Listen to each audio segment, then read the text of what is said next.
Donald Trump was just confronted about releasing 1,600 January 6th rioters, 400 of them who have been in prison serving sentences because they violently attacked police officers. And so in his second day in office, he got in front of the press, and NBC's White House correspondent Peter Alexander asked him multiple times how he can justify the pardoning of these people. And Donald Trump did exactly kind of what you'd expect, had no justification for it, and instead did the whole, well, what about this? And what about that?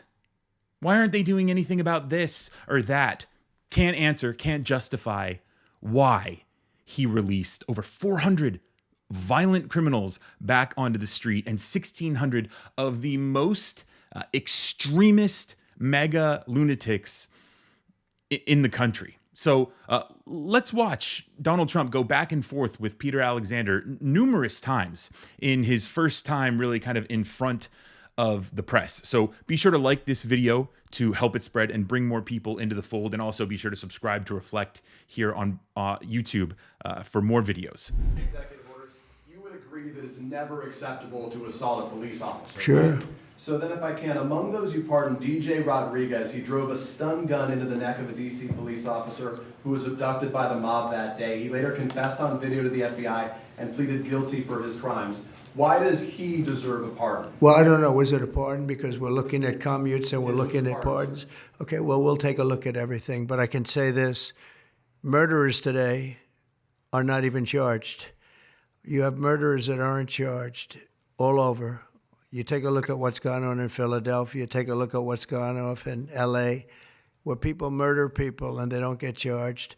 These people have already served years in prison, and they've served them viciously. It's a disgusting prison. It's been horrible. It's inhumane. It's been a terrible, terrible thing.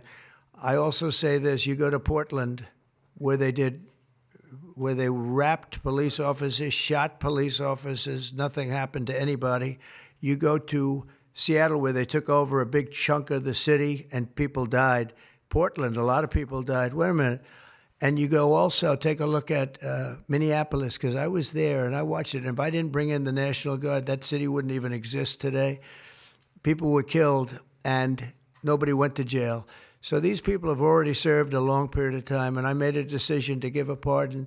Joe Biden gave a pardon yesterday to a lot of criminals. These are criminals that he gave a pardon to, and you should be asking that question.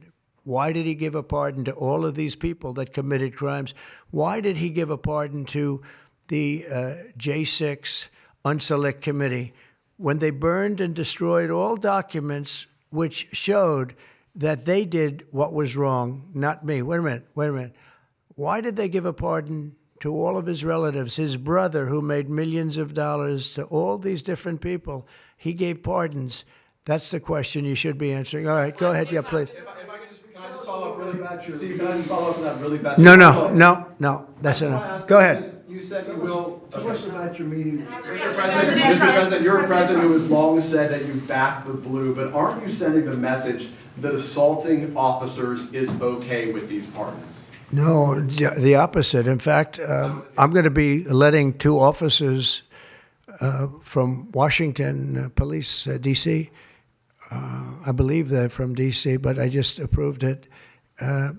They were arrested, put in jail for 5 years because they went after an illegal, and I guess something happened where something went wrong.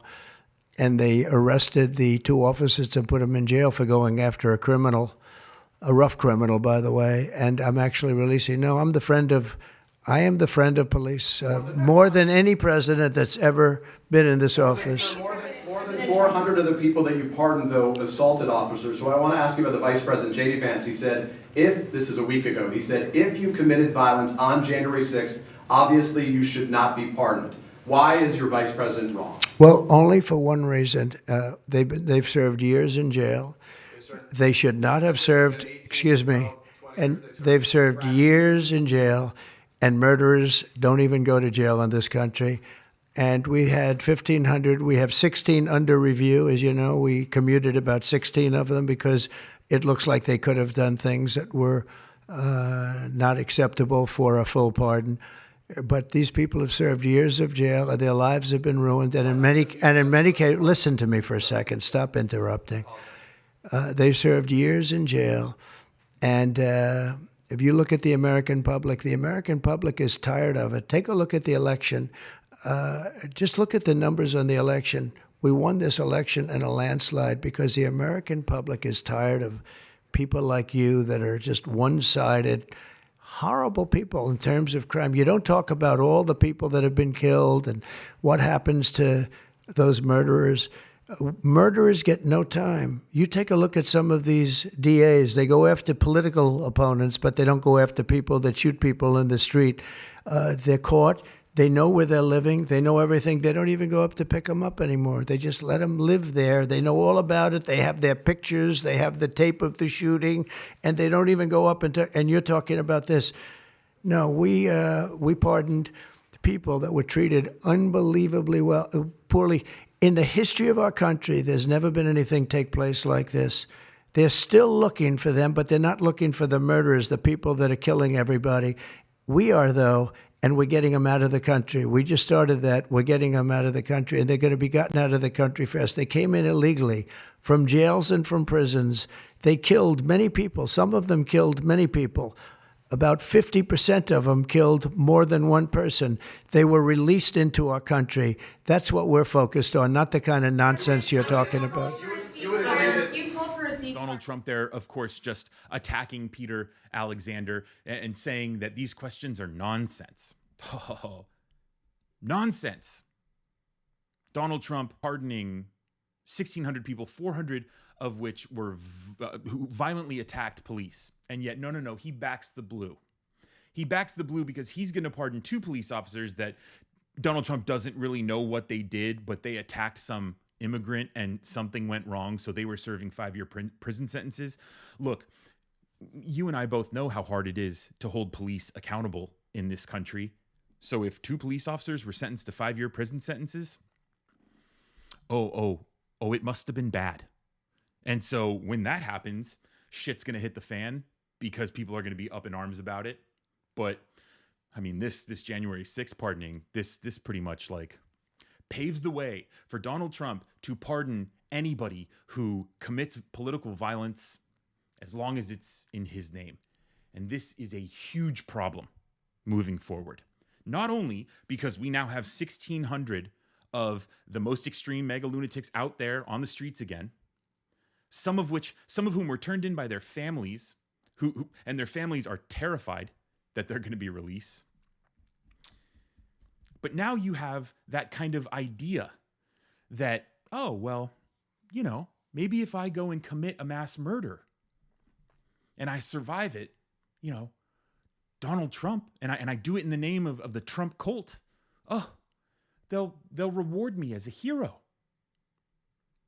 And then what gets even worse, and you heard Trump talking about how it was, the George Floyd protesters, nothing happened to them, which is complete nonsense, right? They were held accountable if they were caught, which is just, it's crazy because he's equating the murder of George Floyd that was caught on camera by the hands of police and the protests that resulted in it. He's equating that to him lying about the 2020 election. Those two things are not the same, Donald. Those two things are not the same. He says that murderers, they're just not even being arrested, which is, to me, sounds like that's what these rich people in Mar-a-Lago say. The murderers are caught on camera and the attorney generals just won't even go after them.